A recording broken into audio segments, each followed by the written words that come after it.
අපි ටිකක් කාලයකට පස්සේ මේ කල්ය පෙරේරා YouTube නාලිකාවෙන් හමු වෙන්නේ. නමුත් කල්ය පෙරේරා මාත් එක්ක නැහැ. ඒ වෙනුවට මම අද සාකච්ඡා කරන්න බලාපොරොත්තු වෙනවා මහාචාර්ය ජයදේව උයන්ගොඩ සමග. අපි මීට පෙරත් මම හිතන්නේ ජනාධිපතිවරණයට පෙර මහාචාර්ය උයන්ගොඩ සමග සාකච්ඡා කරා. ඔහු ඊටාම නිරතුරුව විශේෂයෙන් ඔය අනිද්දා පුවත්පත හරහා සමකාලීන දේශපාලනය ගැන ඔහුගේ අදහස් ඉදිරිපත් කරනවා. ඉතින් අපි තේමා කීපයක් පිළිබඳව මහාචාර්ය උයන්ගොඩ සමග සාකච්ඡා කරන්න බලාපොරොත්තු වෙනවා. මුලින්ම මහාචාර්ය උයන්ගොඩට ස්තුතිවන්ත වෙනවා බොහොම ටිකක් අසනීප තත්ත්වයේ ඉඳගෙනත් අපිට සමග මේ සාකච්ඡාවට සම්බන්ධ වෙ පිළිබඳව. මම කැමති පටන් ගන්න ප්‍රොෆෙසර් උයන්ගොඩ මේ ළඟදී රනිල් වික්‍රමසිංහ මහත්මයා එක්තරා මේ අවමංගල අවස්ථාවකට සහභාගී වෙලා කරපු ප්‍රකාශයක් මම හිතන්නේ එතන ඔහු ඒ ප්‍රකාශ කරන තැන හිටියේ ඔය වරුණ රාජපක්ෂ කියන දේශපාලන ක්‍රියාධරයා. ඔහු මම හිතන්නේ සමගි ජන බලවේගයේ දැනට ඉන්නේ. මේ ඔහු මේ රනිල් වික්‍රමසිංහ කියලා තිබුණා ලංකාවේ පක්ෂ දැන් ඉවරයි. දැන් පක්ෂ මේ මගේ වචන මේ එහා මෙහා වෙන්න පුළුවන්. නමුත් මේ පක්ෂ අභාවයට ගිහින් තියෙන්නේ. දැන් වැදගත් වෙන්නේ මේ පෞරුෂයන්, පුද්ගල පෞරුෂයන් තමයි වැදගත් වෙන්නේ. නිසා ඒක නිසා මම හිතන්නේ ඔහු එකෙන් අදහස් කරන්න ඇත්තේ වැදගත් වෙන්නේ මේ පුද්ගල පෞරුෂයන් ප්‍රවර්ධනය කිරීම තමයි කියලා. හැබැයි අර මට මතක් වුණා අර මාක්ස් කිව්වනේ හෙගල් ගැන සඳහන් කරමින් අර හෙගල් කිව්වය මේ එකම ඓතිහාසික සිද්ධියක් දෙවරක් සිද්ධ වෙන්න පුළුවන් කියලා. නමුත් ඔහුට අමතක වුණා එහෙම වෙන්නේ පළවෙනි වතාව ඛේදවාචකයක් විදිහටත් දෙවැනි අවස්ථාවේ හාස්‍යයක් විදිහටත්. ඒ වගේ මේ රනිල්ට නිවැරදි නිරීක්ෂණයක් කරන නමුත් ඒකේ ඔහුට අමතක වුණා කියන්නේ මේ තව පක්ෂ වර්ගයක් තියෙනවා කියලා. ඒක තමයි අපි බැලුවොත් ජනතා විමුක්ති පෙරමුණ සහ සමගි ජන බලවේගයේ ප්‍රධාන පක්ෂ විදිහට ඒක පවතිනවා. ඒක අපිට පේනවා ඒක බොහොම ෆන්ක්ෂනින් පාර්ටි එකක් විදිහට ඒක පක්ෂ යාන්ත්‍රණයන් වැඩ කරනවා. තිබෙනවා ඒ විදිහට පමණක් නෙමෙයි ඔය පෙරටුගාමී සමාජවාදී පක්ෂය වගේ ඒවා තිබෙනවා. දැන් මෙතන පොඩි උත්‍රාසයක් වගේ තියෙනවා. නිකන් එක පැත්තකින් සාමාන්‍යයෙන් දේශපාලන පක්ෂ පිළිබඳ සම්භාව්‍ය ඔබ දේශපාලන විද්‍යාඥයෙක් විදිහට තියෙන එක නේ ටිකක් ඔය පක්ෂ කියන එක පොඩ්ඩක් අර ලිබරල් ප්‍රජාතන්ත්‍රවාදී අවකාශයේ වැදගත් දෙයක් නේ. ඒ ලිබරල් ප්‍රජාතන්ත්‍රවාදයේ අගයන ලංකාවේ දක්ෂිණාංශික පක්ෂ මේ විදිහට අහෝසි වෙමින් යද්දි මේ වාමාංශික පක්ෂ ක්‍රියාත්මක වෙනවා. සහායක පක්ෂයක් බලයට අරගෙනත් තියෙනවා. අනිත් පක්ෂයත් බොහොම ක්‍රියාකාරීව කටයුතු කරනවා. මේකෙන් අපි අපේ සාකච්ඡාව පටන් ගමුද මේ පිළිබඳව? මේක ඉතා වැදගත් නිරීක්ෂණයක් මේ රනිල් වික්‍රමසිංහ මහත්මයා කරලා තියෙන්නේ. හැබැයි ඔහුගේ ප්‍රකාශය අර්ධ සත්‍යයක්, සම්පූර්ණ සත්‍යයක් නොවේ.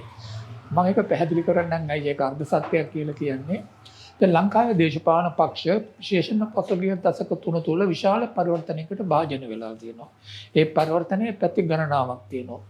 එක පැත්තක් තමයි ඔබ කිව්වේ දක්ෂිණාංශික පක්ෂ කියලා. මම කියන ඔය ප්‍රභූ පන්තියට අයත් ප්‍රභූ පන්තියේ නායකත්වය ලැබුණු පක්ෂ සෑහෙන දෙරට පක්ෂ හැටියට දියවිලා ගිහිල්ලා තියෙනවා.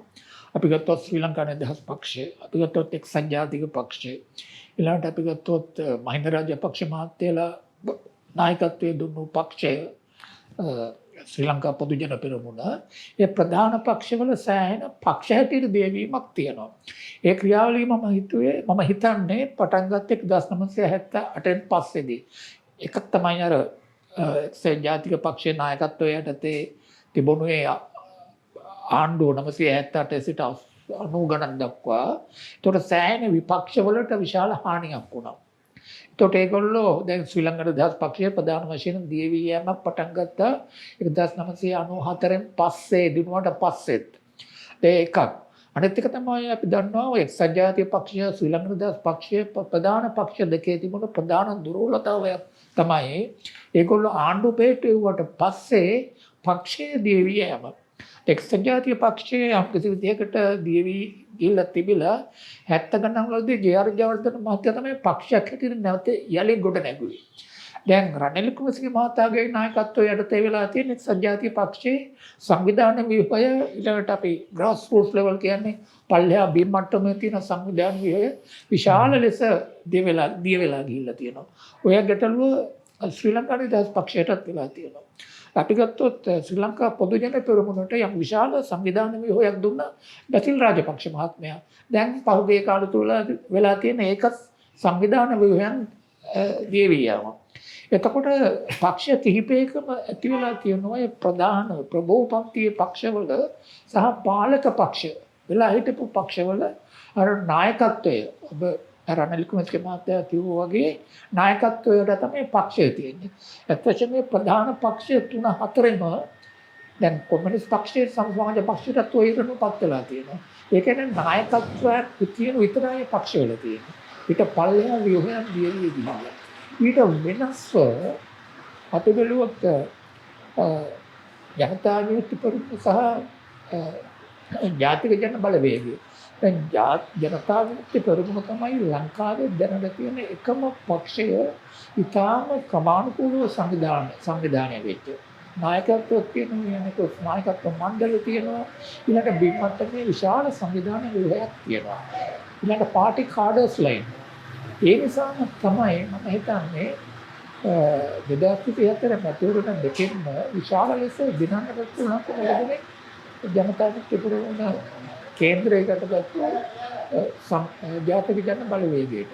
දැන් ඔබ මත කරපු ප්‍රශ්නයක් එක්ක තියෙන වැදගත්ම දෙයක් තමයි මේ ලංකාවේ සාම්ප්‍රදායික පක්ෂ කියලා කියනවා. අපි දියවි යාම මම කියපු විදිහට දියවි යාම කියන්නේ සංවිධාන ව්‍යුහයන් දියවි යාම ද්‍රවිඩ දේශපාලන පක්ෂවලටත් තියෙනවා. සෑහෙනදුරට මුස්ලිම් දේශපාලන පක්ෂවලටත් තියෙනවා. ඒ කියන්නේ සාම්ප්‍රදායික පක්ෂ ක්‍රමයේ පරිහානියක් සහ බෙදවැටීමක් තිබෙනවා. එතකොට අනිත් පැත්තෙන් වෙන්නේ අලුතෙන් වෙන පක්ෂ දැන් ඉතුරු වෙලා තියෙන වඩා හොඳ සංවිධාන ව්‍යුහයක් තියෙන දැන් වාමාංශික නැත්නම් වාමාංශික සම්භවයක් තිබෙන අලුත් පක්ෂ. දැන් සම සමාජ සහ කොමියුනිස්ට් පක්ෂ දෙක සෑහෙනදුරට දියවී ගිහිල්ලා තියෙනවා. එතකොට ලංකාවේ දේශපාලන පක්ෂ ක්‍රමයේ අතිවිශාල පරිවර්තනයක් වෙලා තිබෙනවා පසුගිය දශක කිහිපය තුළ. 2024 පස්සේදී වෙලා තිබෙන්නේ මොකද? ඔය පරිවර්තනය තවත් දුරට යනවා. දැන් අපි සමග ජන බලවේගය දිහා බැලුවොත් සමග ජන බලවේගය යම්කිසි සංවිධාන ව්‍යුහයක් තුළ හිටිය පසුගිය කාලය තුළ. නමුත් දැන් තියෙන තත්ත්වය තුළ මට හිතෙන හැටියට මට පෙනෙන හැටියට සමග ජන බලවේගයේ සංවිධාන ව්‍යුහය දුර්වල වෙමින් යන්නේ. එතකොට දැන් ඔබ කිව්වා වගේ ජනතා විමුක්ති පෙරමුණ සහ ජාතික ජන බලවේගය ප්‍රධාන වශයෙන් ලංකාවේ තිබෙන වඩාත්ම සංවිධානගත සමාජික විශාල ප්‍රමාණයක් ඉන්න ඒ වගේම පාටි කාඩවරු ඉන්න ඊළඟට යම් ප්‍රමාණයකට මධ්‍යගත ප්‍රජාතන්ත්‍රවාදය කියන දෙයක් තියෙන පක්ෂය තමයි ඒක. දැන් ඊට අමතරව ගත්තොත් වාමාංශීය පක්ෂයක් හැටියට තිබෙනවා පිරටුගාමී සමාජවාදී පක්ෂයත්. ඒකත් කුඩා පක්ෂයක් වුණත් මනා ලෙස සංවිධානය වූ පක්ෂ කාඩවලු සහිත පක්ෂයක්. ඉතින් අපි ඔය කාරණාව වැදගත් කරනවා අපි ලංකාවේ ඉදිරි කාලේ දේශපාලන පරිවර්තනයේ මොන විදියට සිදු වෙනවා කියන එකත් ඇත්තමෙන්දු කිරීමේදී. දැන් මම හිතන්නේ මේ මම කැමති එතන තව ටිකක් පොඩි කරුණු ටිකක් පැහැදිලි කරගන්න. දැන් ඒ පක්ෂ විදියට ගත්තොත් මෙතන හරි අපූර්ව දෙයක් තියෙනවා වගේ මට නිකන් දැන් හිතුනේ. ඔය සාමාන්‍යයෙන් ඔය ඔබ කිව්වා ඉතා වැදගත් නිරීක්ෂණයක් මේ ගොඩක් පක්ෂ බලයට ආපු ගමන් ඒගොල්ලෝ පක්ෂය අමතක කරනවා කියලා. ඒ නායකත්වය. දැන් සාමාන්‍යයෙන් අපි බැලුවොත් මේ පක්ෂවල අර නායකත්වයේ සහ සමාජිකත්වයේ අතර ලොකු ગેප් එකක් තියෙනවානේ. මං හිතන්නේ ඕක වාමාංශික පක්ෂවලත් තිබුණා. කියන්නේ නායකත්වය වෙනවා යම්කිසි ප්‍රභූ පන්තියකින් සමාජිකත්වයේ පහළ සමාජිකයෝ ඉන්නවා. සාමාන්‍යයෙන් අර බලය ගත්තාම ඒ ප්‍රභූ කව තමයි මේ බලය මෙහෙවන්නේ. අර සමාජිකත්වය ඒගොල්ලෝ ටිකක් ඒගොල්ලෝ සැනසෙන්නේ ටිකක් ආණ්ඩු බලය නිසා ඒගොල්ලන්ට ලැබෙන යම් වරප්‍රසාද වගේ දේවල් වලින්. නමුත් ඒකෙන් එනවා අර පක්ෂ යාන්ත්‍රණ විදිහට ඒවා දිය වෙලා යාමක්. ඉතින් මේක දැන් මෙතන තියෙන්නේ දැන් ආණ්ඩු බලය ගත්තාම කැබිනට් මණ්ඩල වලටපත් වෙන්නේ තනතුරු වලටපත් වෙන්නේ අර ඉහළ අයනේ. ඒක නිසා ඒකයි අර පහළ අය අතර ලොකු ගැප් එකක් ඇති වෙනවා. ඕක මම හිතන්නේ සම සමාජ කොමියුනිස්ට් පක්ෂ වලටත් බොහෝ විට සිද්ධ වුණු දෙයක්. දැන් සමහරට දැන් මට මේ දැන් හිතුණ දෙකක් මේක එක්තරා විදිහක මේක අධ්‍යයනය කරන්න තරම් වටින දෙයක් කියන එක. මම ඒ ගැන නිරීක්ෂණ කිහිපයක් කරන්නද? දැන් පසුගිය කාලේ මම දැක්ක NPP ආණ්ඩුව ගැන තියෙන විවේචනවල තිබුණා මේ NPP ආණ්ඩුව ජනතා විමුක්ති පෙරමුණත් එක්ක එකතු වෙලා සමහර වෙලාවට මේ ඒකපාක්ෂික පරිවර්තනයකට ගෙනියන්න පුළුවන් කියලා. ඒ නිසා තමයි ළඟදී මතුවුණු ඒකාබද්ධ විපක්ෂයේ ප්‍රධාන සටන් පාඨයක් වෙලා තියෙන්නේ ලංකාවේ බහුපක්ෂ ක්‍රමය ආරක්ෂා කරමු කියලා. හැබැයි බහුපක්ෂ ක්‍රමය ආරක්ෂා කරන්න කියලා ඒගොල්ලෝ කරන්නේ බහුපක්ෂ ක්‍රමය නැති වෙන විදිහට එකතු සංධානයක් වෙලා තිබෙනවා. බහුපක්ෂ ක්‍රමයක් නැති කරන්න නම් පළවෙනි එක ඒගොල්ලන්ගේ පක්ෂ රැක ගන්න ඕනේ. පක්ෂ වෙන වෙනම තිබෙන්න ඕන. පක්ෂ සහ ඒගොල්ලන්ගේ පක්ෂම රැක ගන්නත් එපා. පක්ෂ ශක්තිමත් කරගන්න. ඔව්. දැන් අපි ඒකයි මම තව එකක් එකතු කරන්නේ. ඔව් පොඩ්ඩයි ඉවර කරන්නද? දැන් ජනතා විමුක්ති පෙරමුණ මම හිතන හැටියට ලංකාවේ දේශපාලන පක්ෂ ක්‍රමේ ඔබමමයි දැන් මතු කරපු පරිහානිය පිළිබඳව හොඳට සංවේදීව ඉන්නවා. අධ්‍යයනය කළා තියෙනවා ඒකෙන් පාඩම් ඉගෙනගෙන තියෙනවා. දැන් බෝධිනා කරන විවේචනයක් තමයි ජනතා විමුක්ති පෙරමුණ තමයි මේ ආණ්ඩුව පාලනය කරන්න පුළුවන්. ඒක සාමාන්‍යයෙන් ප්‍රජාතන්ත්‍රවාදී පාර්ලිමේන්තු ප්‍රජාතන්ත්‍රවාදයේ තියෙන රටවල් වල දේශපාලන පක්ෂයයි ආණ්ඩුවයි අතර මිශ්‍රණයක් තියෙනවා වෙනවීමකුත් තිබෙනවා. ඒතකොට බොහෝ වෙලාවට පක්ෂය තමයි ආණ්ඩුව පාලනය කරන්නේ. හේතුව තමයි පක්ෂයේ එක කොටසක් ආණ්ඩුවට කැබිනට් මණ්ඩලයේ ඉන්නවා മന്ത്രിවරු ඉන්නවා ඒගොල්ලෝ ආණ්ඩුව ගෙන යාමේ කාර්යය කරනවා. තව කොටසක් පක්ෂය හැටියට ගෙනියනවා. එතකොට මම හිතන්නේ ජනතා විමුක්ති ටිල්වින් සිල්වා මහත්මයා ඇතුළු ඒ නායකත්වයේ තීරුම් ගන්න තියෙන දෙයක් තමයි ආණ්ඩු බලයට ඔවුන් පැමිණීමේ ආණ්ඩු බලය පවත්වාගෙන යෑමේ ප්‍රතිඵලයක් හැටියට පක්ෂයේ දිය වෙන්න දෙන්න බෑ. ඒක හරිය මම පොඩ්ඩක් බාධා කරන්නම්. සාමාන්‍යයෙන් ඔය ප්‍රභූ පක්ෂවල තියෙන ලක්ෂණයක් තමයි මේ මැතිවරණ දිනපු ගමන් එක්කෝ මැතිවරණ වලට තරඟ කිරීමෙන් හෝ නැත්නම් ජාතික ලැයිස්තුව හරහා පක්ෂයේ ඉන්න සියලුම නිලධාරීන් ඔක්කොම පාර්ලිමේන්තුවට යනවා. ගෙන් ඇමතිවරු බවට පත් වෙනවා. එතකොට ඒගොල්ලොන්ගේ පක්ෂය නැති වෙලා යනවා. මෙතන සම්පූර්ණ මං හිතන්නේ මේගොල්ලෝ මේ පක්ෂයේ ප්‍රධාන පෙළේ කාඩර්වරු ඒගොල්ලෝ තියාගෙන ඉන්නවා පක්ෂය මේ ඔක මම ළඟදී ටිල්වින් සිල්වා මහත්මයා මං හිතන්නේ අර රේඩියෝ නෙමෙයි ටෙලිවිෂන් රූපවාහිනී සාකච්ඡාවක ඒ මාධ්‍යවේදියා ඔය වගේ ප්‍රශ්නයක් අහලා තිබුණා. එතකොට එයා කිව්වා ඒගොල්ලෝ මොනවාම තීරණය කළා පක්ෂ නිලධාරීන් ආණ්ඩුවේ තනතුරු නොගන්න කියලා. මම හිතන්නේ ඒක නිවැරදි තීරණයක්. මොකද ජවිපේ නායකත්වය මෑත කාලේ ඉතිහාසයෙන් සෑහෙන අලුත් පාඩම් ඉගෙනගෙන තියෙනවා. ඒ බොහෝ දෙනාට නොපෙනෙන දෙයක් තමයි. මම මේ පාඩම් දෙකක් කියන්නම්. වැදගත් මම නිරීක්ෂණය කරන දෙයක්. එකක් තමයි ඔය පක්ෂය ආරක්ෂා කර ගැනීම. ආණ්ඩුවයි පක්ෂයයි එකට සම්බන්ධයි. නමුත් පක්ෂය ආණ්ඩුව වෙන වෙනමත් ක්‍රියා කරනවා. එතකොට ආණ්ඩුවේ තීරණ බොහෝ විට ගන්න පක්ෂයෙන්. දැන් පහුගිය කාලේ විවේචනයක් තිබුණා මේ පළවත්තේ තමයි මේ ඔක්කොම තීරණ ගන්න එක ඇත්ත. ඒක මම දැක්කා ටිල්වින් සිල්වා මහත්මයාගේ මේ මහත්මයා සමග කරපු සම්මුඛ සාකච්ඡාවත් කරන එක ඇත්ත. හේතුව පක්ෂයේ ඉන්නේ ආණ්ඩුවේ ඉන්නේ පක්ෂයයි. එතකොට ඇත්ත වශයෙන් පක්ෂ ප්‍රතිපත්ති ජනයා ඡන්ද දීලා තියන්නේ මේ පක්ෂයකට ඊට අමතරව ඕනම ප්‍රජාතන්ත්‍රවාදී ක්‍රමයක එහෙමයි අපි බ්‍රිතාන්‍ය ලේබර් පාර්ටි ගත්තත් කොන්සර්වටිව් පක්ෂය ගත්තත් පක්ෂය තමයි පාලනය කරන්නේ ආණ්ඩුව. ආණ්ඩුව දේශපාලන නායකත්වය. දෙවෙනි එක තමයි මම හිතන්නේ ජනතා විමුක්ති පෙරමුණේ ගෙන තියෙන වැදගත්ම පාඩම තමයි අතීතෙන් තමන් ආණ්ඩු බලය ලැබුණාට පස්සේ කිසිම දෙයක් අතිධාවනකාරී ලෙස කිසිම දෙයක් නොකිරීම. දැන් ආණ්ඩුවට විරුද්ධව තියෙන චෝදනාවන්නේ මේ සෙමින් යනවා කියලා. සෙමින් යනවා කියන එකට හේතු දෙකක් තියෙනවා. මම හිතන්නේ හැටියට ඇත්ත වශයෙන්ම ආණ්ඩුව වේගෙන් යන්නේ නැහැ. විවේචකයෝ ආණ්ඩුව උදව් කරපු දෙගොල්ල මේ බලාපොරොත්තු වුණ ආණ්ඩුව පළවෙනි අවුරුද්දේ ඉතාම රැඩිකල් දේවල් කළා. නිදසුනක් ලෙස සමහරු හිතුවා මේ දූෂණය පිළිබඳ ප්‍රශ්නදී ඔය දේශපාලන මිනිවරුන් වගේ ප්‍රශ්නදී ආණ්ඩුව පළවෙනි අවුරුද්දේම රාජපක්ෂ කෙනෙක් හිරේට දායි කියලා. අන්තිම ඔය කතාවක් හුඟක් අහලා තියෙනවා. ඡන්ද කාලය තුල. නමුත් ආණ්ඩුව එන්නේ දෙයක් කරන්නේ නැහැ.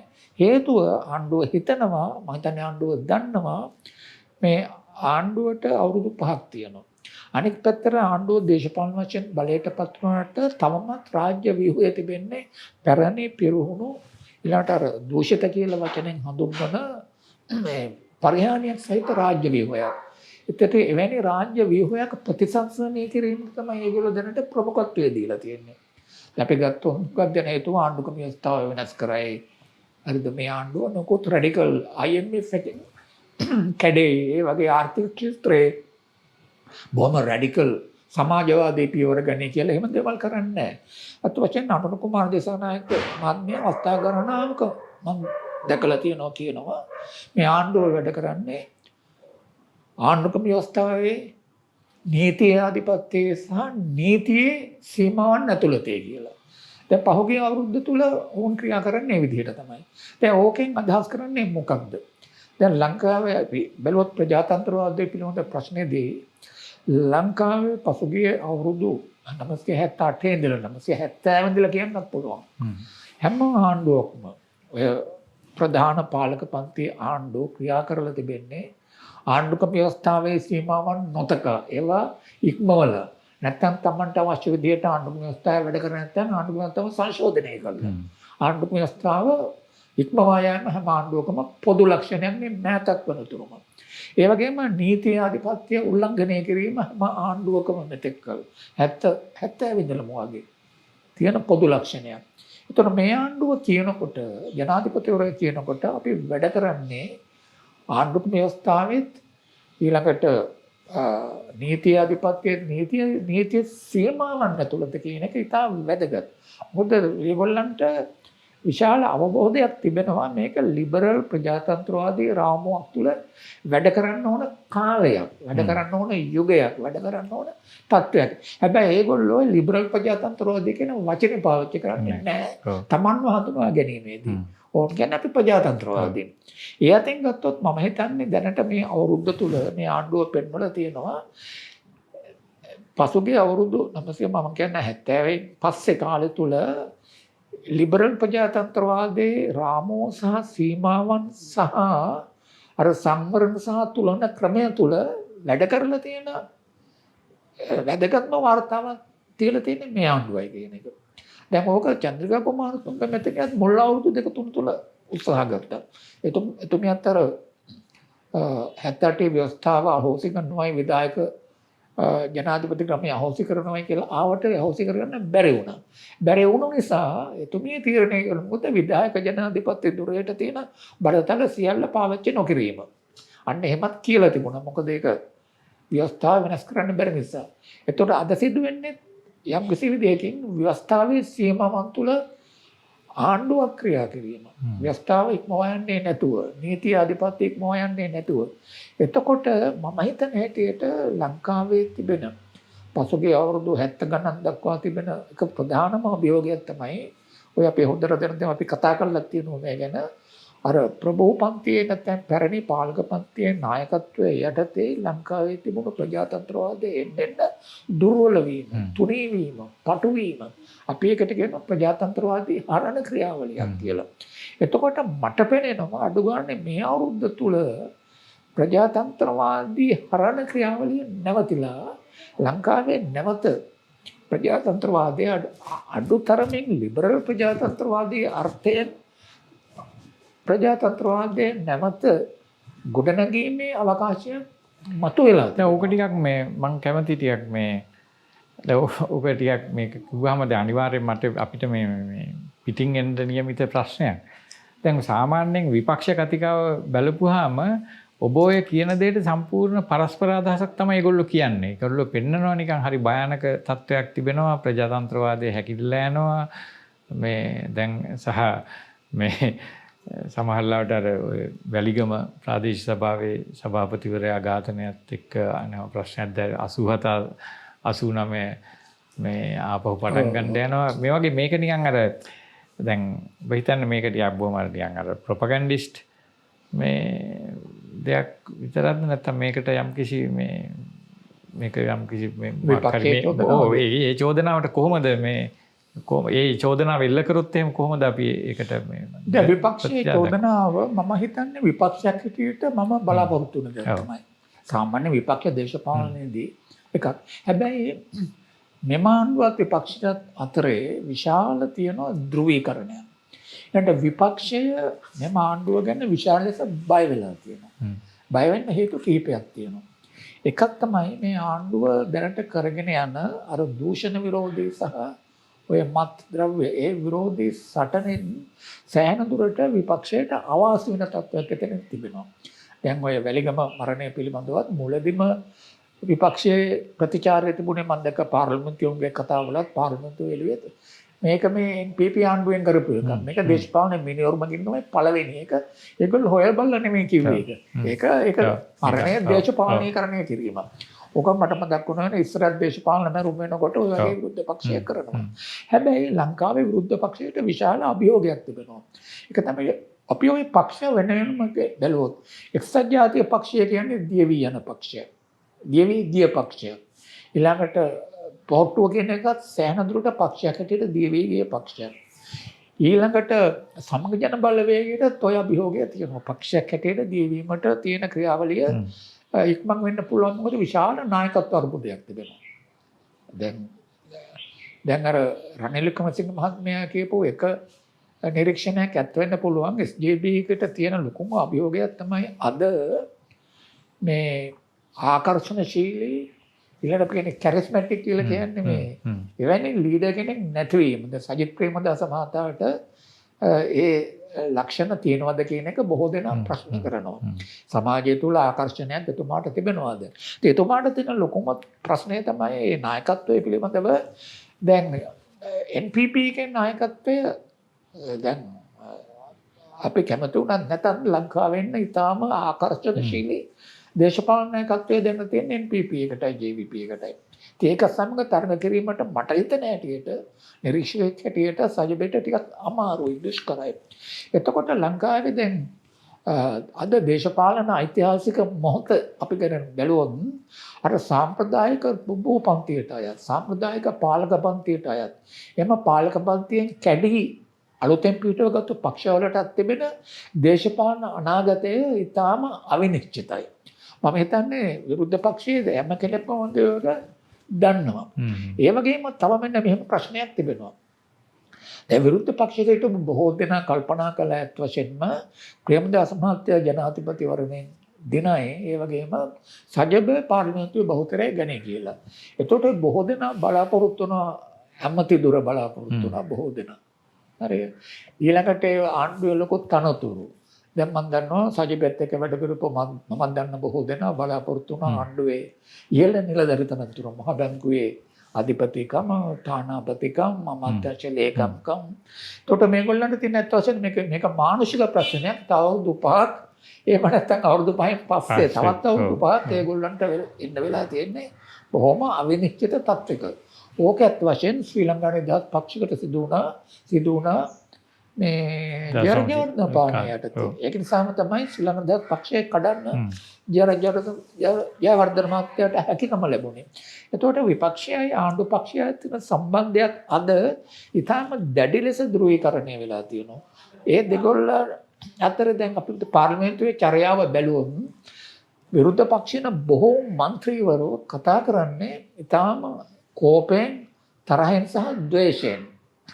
ඉතින් අර ආණ්ඩු පක්ෂය විපක්ෂය අතර තියෙන අන්‍යෝන්‍ය සම්බන්ධය ඊටාම පරසතුරුවාදී වීමේ ප්‍රකාශනයක් තමයි විපක්ෂයේ චර්යාව. දැන් ඔබ දකිනවා ඇති ආණ්ඩු පක්ෂයේ ඒ විදිහට ප්‍රතිචාර දක්වන්නේ කීප දෙනාද තුන් දෙනයි. ආණ්ඩු පක්ෂයේ ඉන්න බහුතරය ඇත්ත වශයෙන්ම හැසිරෙන්නේ පාර්ලිමේන්තුවේ. මම පාර්ලිමේන්තු විවාද බලනවා බොහොම මේ නිහඬව නැත්නම් යම් කිසි විනයක් ඇතිව ඒක පෙනෙනවා. මට හිතන්නේ ඇටියට සම විභජනයක් තියෙනවා ආණ්ඩු පක්ෂයේ. අර විපක්ෂයේ දැන් සමහර මන්ත්‍රීවරු ඉන්නවා අපි පේනවා ඊටාම මේ කෝපෙන් වෛරයෙන් කතා කරන අයට ඒ අයට පිළිතුරු දීම ටික දෙනෙකුට බාර දෙලා තියෙන බවයි මට පේන්නේ. ඒක ඉදිරිපෙළ ඉන්න ටික දෙනෙකුට ඒ කාර්ය බාර දීලා තියෙනවා. ඇමතිවරු කීප දෙනෙකුට. අනිත් ආණ්ඩුපක්ෂයේ බහුතරය ඇතරෙන්නේ විශාල පාර්ලිමේන්තු විනයක් සහිතව. ඒකත් මගේ නිරීක්ෂණයක්. ඉතින් මම හිතන්නේ පාර්ලිමේන්තු ප්‍රජාතන්ත්‍රවාදයට අවශ්‍යයි ශක්තිමත් විපක්ෂයක් අවශ්‍යයි. විපක්ෂය මොන වගේ ගුණාත්මක ප්‍රජාතන්ත්‍රවාදී ජීවගුණයක්ද නියෝජනය කරන්න කියන එක වැදගත් ප්‍රශ්නයක්. අන්න ඒ ටෙස්ට් එකේදී ලංකාවේ විපක්ෂය ඇත්ත වශයෙන් අසමත් වෙනවා. මේ මම ටිකක් මේ කැමතියි ඔය ටිකක් මේ අපි හිතමු ඩේ ටු ඩේ ඉවෙන්ට්ස් වලින් පොඩ්ඩක් එහාට යන්න ආයෙත් දැන් ඔබ මේ සඳහන් කරා ඔය ප්‍රජාතන්ත්‍රවාදය පිළිබඳ ප්‍රශ්නය දැන් සාමාන්‍ය ලංකාවේ ප්‍රජාතන්ත්‍රවාදය පිළිබඳ කතිකාවේ තිබුණු දෙයක් තමයි මේ ටිකක් ජනතා විමුක්ති පෙරමුණ කියලා කියන්නේ මේ ප්‍රජාතන්ත්‍රවාදී කතිකාවට බැහැරින් තියෙන සංවිධානයක් විදිහට. ඒක නිසා ඒ ජනතා විමුක්ති පෙරමුණේ නායකත්වයෙන් තියෙන සංධානයක් බලයට එම කියලා කියන්නේ එක්තරා විදිහක ප්‍රජාතන්ත්‍රවාදය සම්බන්ධයෙන් නරක තත්ත්වයක් උදා වෙනවා කියලා. දැන් මේක කොහොමද අපි ටිකක් මේක ටිකක් මේ අදහස අපි ටිකක් අර ඩිකොන්ස්ට්‍රක්ට් කරත් මේක ටිකක් බැලුවොත් කොහොමද මේ ටිකක් මේ අපි සාමාන්‍යයෙන් දන්න දෙයක් තමයි දැන් ඇත්තටම 1965 වගේ කාලේ නම් ජනතා විමුක්ති පෙරමුණේ මූලික ආරම්භය සිද්ධ වෙන්නේ ඒ අය අවුරුදු 30ක් විතර ටිකක් අඩු වැඩි වශයෙන් මේ ප්‍රජාතන්ත්‍රවාදී ප්‍රධාන ධාරාවට පිටින් වැඩ කරා. නමුත් එතන ඉඳලා අවුරුදු 30ක් දිගටම 30කටත් වැඩි කාලයක් ඒ අය ප්‍රජාතන්ත්‍රවාදී අත් වශයෙන්ම කිව්වොත් අපි හිතමු 94 අපි ගත්තොත් 94 2024 ගත්තොත් අවුරුදු 30ක් මේගොල්ලෝ මේක ඇතුලේ ඉඳලා තියෙනවා. මේකෙදි කොහොමද මේ ජනතා විමුක්ති පෙරමුණයි මේක ටිකක් අර ප්‍රසිද්ධ මේකක් තියෙන්නේ මේ අර difficult dialogue කියලා අදහසක් මේක මේ JVP and democracy කියන එක is it a difficult dialogue එක. ඔබ තාම වැදගත් නිරීක්ෂණ කීපයක් සහ ප්‍රශ්නයක් මතු කළේ මට ටිකක් වෙලා දෙනවද ප්‍රශ්නයක් නිසා. ඕක දැන් ජනතා විමුක්ති පෙරමුණේ ඉතිහාසය දන්න මම වගේ කෙනෙකුට ඕකට ප්‍රතිචාර දෙන්න අමාරු නෑ. මම හිතන්නේ ඒක මම කියන්නත් කැමතියි. මොකද මේ මම දන්න ඔය මේ මම හිතන්නේ ඔය ප්‍රජාතන්ත්‍රවාදය ගැන ජනතා විමුක්ති පෙරමුණේ ඒ මුල්ම ලිපිලේඛනවල හිමිකරුවෙක් තමයි ඔබ.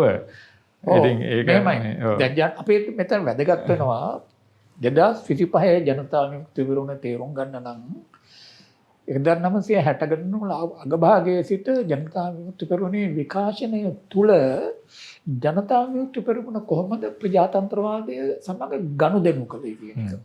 එතකොට ජනතා විමුක්ති පෙරමුණත් ප්‍රජාතන්ත්‍රවාදය අතර සම්බන්ධයට ඉතිහාසයක් තියෙනවා. ඒ ඉතිහාසය මම හිතන්නේ බොහෝ දෙනා දන්නේ නැති ඉතිහාසයක්. ඒක ටිකක් හරි මම දන්නවා. මම ඒක කියන්නම්. දැන් 960 ගණන් වල අවසානයේදී ජනතා විමුක්ති පෙරමුණ බිහි වෙනකොට ජනතා විමුක්ති පෙරමුණේ දේශපාලන චින්තනය, දේශපාලන ඉදිරි දැක්ම, ලෝක දෘෂ්ටිය සියල්ල සකස් වෙලා තිබුණේ සාම්ප්‍රදායික වමේ පක්ෂවල මතවාද අනුව. දැන් ප්‍රජාතන්ත්‍රවාදයේ පිළිබඳ දැන් ජනතා විමුක්ති පෙරමුණේ නායකත්වයේ තිබුණු ස්ථාවරයට දෘෂ්ටිමය මූලාශ්‍ර දෙකක් තිබුණා. එකක් තමයි කාල් මාක්ස්ගේ නැත්තම් මුල් මාක්ස්වාදයේ ලිබරල් ප්‍රජාතන්ත්‍රවාදය සහ පාර්ලිමේන්තු ප්‍රජාතන්ත්‍රවාදය පිළිබඳ තිබුණු දැඩි විවේචනය. දැන් ඒක මාක්ස් සහ ලෙනින් දෙන්නගේ මොකද විවේචනයක්. ඒක ජනතා විමුක්ති පෙරමුණේ නායකත්වයේ හොඳින් දැන හිටියා. දෙවෙනි එක තමයි මාමෝවාදය. දැන් මාමෝවාදයත් ඒ කාලේ දැන් අපි 960 ගණන් වල භාගයේ අපේ චින්තනයට සෑහෙන බලපෑවා. එතකොට ෂණ්මුගදාසන් මහත්මයා ෂණ්මුගදාසන් සහෝදරයා කියන්නේ අපි ඒ කාලේ කිව්වේ. එතකොට ලංකා කොමියුනිස්ට් පක්ෂයේ පීකින් පිළ නායකත්වයේ දරුවෝ. ඔහුගේ පුවත්පත් ජනතා විමුක්ති පෙරමුණේ ඒ කාලේ හිටපු අපි වගේ අය කියවුවා කම්කරුවා පත්තරේම. මොකද ඒක මාක්ස්වාදී අධ්‍යාපනය ලබා ගැනීමට මේ පත්තරය ඉතා වැදගත්. එතකොට අපේ ෂණ්මුගදාසන් සහෝදරයා ඉදිරිපත් කරපු එක තමයි අර මාක්ස්වාදී විවේචනයේම ප්‍රජාතන්ත්‍රවාදී, ධනේශ්වර ප්‍රජාතන්ත්‍රවාදී, පාර්ලිමේන්තු ප්‍රජාතන්ත්‍රවාදී විතරක් නෙවෙයි සරෝජම් ඡන්ද බලය ගැනත් ඔහු විවේචනය කළා. සරෝජම් ඡන්ද බලය 931 දුන්නේ බ්‍රිතාන්‍ය අධිරාජ්‍යවාදීන් අපේ රටේ මේ කම්කුරු මන්ත්‍ර විප්ලවයේ පස්සට දැමීමේ අරමුණෙන් කියලා. ඒතකොට තමයි ඔන්න ඔය ස්ථාවරයේ ජනතා විමුක්ති පෙරමුණ හිටියා 970 ගණන් වෙනකන් 978 පමණ වෙනකන්. ඒ කියන්නේ පාර්ලිමේන්තු ප්‍රජාතන්ත්‍රවාදය, ධනේශ්වර ප්‍රජාතන්ත්‍රවාදය කියලා බැහැර කිරීම. අර ඔබ කියපු උදාහරණය අර විමුක්ති පත්‍රයේ මැද පිටුවේ සම්පූර්ණ ලිපියක් තිබුණා. ඒ ලිපිය ඉවේ මම මොකද මේ ධනේශ්වර ප්‍රජාතන්ත්‍රවාදයේ පාර්ලිමේන්තු ප්‍රජාතන්ත්‍රවාදය කියන ධනේශ්වර ප්‍රජාතන්ත්‍රවාදය කියලා ඔබ ඒ ලිපිය කියවලා තියෙනවා. මම කියලා දෙන්න. ආකයිව්ස් වලින් කොහෙන්ද අරගෙන ඒ තියෙන්නේ සම්භාව්‍ය මාක්ස්වාදී මාමෝවාදී ප්‍රතික්ෂේප කිරීම ප්‍රජාතන්ත්‍රවාදය යන ධනේශ්වර ප්‍රජාතන්ත්‍රවාදයයි. ඒ කියන්නේ ධනේශ්වර පන්තියේ ආයුධයක් පාර්ලිමේන්තු ප්‍රජාතන්ත්‍රවාදය. එතකොට 70 ගණන් වලින් පස්සේ 78න් පස්සේ අපිට පේනවා ජනතා විමුක්ති පෙරමුණ ප්‍රජාතන්ත්‍රවාදය සමග ගනුදෙනු කිරීමේ දෙවැනි අවධියටපත් වෙනවා.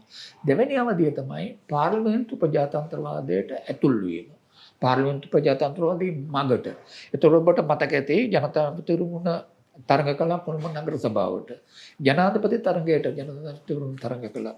පාර්ලිමේන්තු මැතිවරණයක් තිබ්බනම් ඒකටත් තරඟ කරන්නයි ලැහැස්ති වෙලා හිටියේ. නමුත් ඒක උනේ නැහැ 83 අර කොලාලේ ඇති වුණා. එහි ප්‍රතිඵලයක් හැටියට ජී.ආර්. ජයවර්ධන මහත්තයා ඔය ජනතා තුරුණ තහනම් කළා. තහනම් කළා ඒගොල්ලෝ අන්ඩර්ග්‍රවුන්ඩ් ගියා. ඊට පස්සේ 83 පස්සේ තුණු එක තමයි ජනතා විමුක්ති පෙරමුණ. එතකොට පාර්ලිමේන්තු ප්‍රජාතන්ත්‍රවාදී දේශපාලනය අතහැරලා දාලා ඊට පස්සේ නැවත වරන් අර සන්නද්ධ කැරලිකාරී දේශපාලනයට ආවා. ඒ තමයි මේ ඒක තමයි ඊළඟ අවධිය. ඒකනේ ප්‍රජාතන්ත්‍ර පාර්ලිමේන්තු සහ මැතිවරණ ප්‍රජාතන්ත්‍රවාදයේ නැවත වර ප්‍රතික්ෂේප කිරීමේ අවධිය. එතකොට දැන් 89 අර දරුණු පරාජයෙන් පස්සේ JVP එකේ ඉතුරු වුණු නායකත්වය නැත්තම් අලුතෙන් ආපු නායකත්වය තීරණය කළා තිබෙන බව පේනවා. නැවතත් අපි පාර්ලිමේන්තු ප්‍රජාතන්ත්‍රවාදයට යන්න ඕන. මැතිවරණ ප්‍රජාතන්ත්‍රවාදයට යන්න ඕන.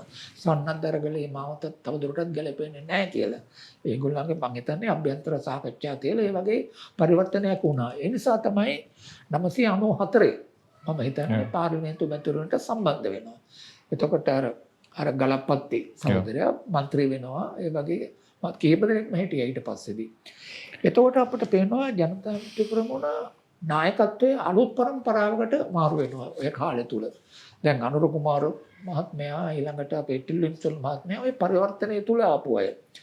එතකොට ඒගොල්ලෝ දිගටම පාර්ලිමේන්තු දේශපාලනය යෙදුණා. ඒ විතරක් නෙවෙයි සභාග දේශපාලනයත් යෙදුණා. ඔබට මතක ඇති අර පරිවාස ආණ්ඩුවේ කාලේ. නමුත් ඒගොල්ලන් දැන් මන්ත්‍රීවරු 42ක් හිටියා ඒ සභා ගාණ්ඩෝ ඒ මැතිවරණදී 39 42ක් ලැබිලා ඒගොල්ලෝ 3ක් පරිත්‍යාග කරා. හරි. ඒ කියන්නේ විශාල ජයග්‍රහණයක්.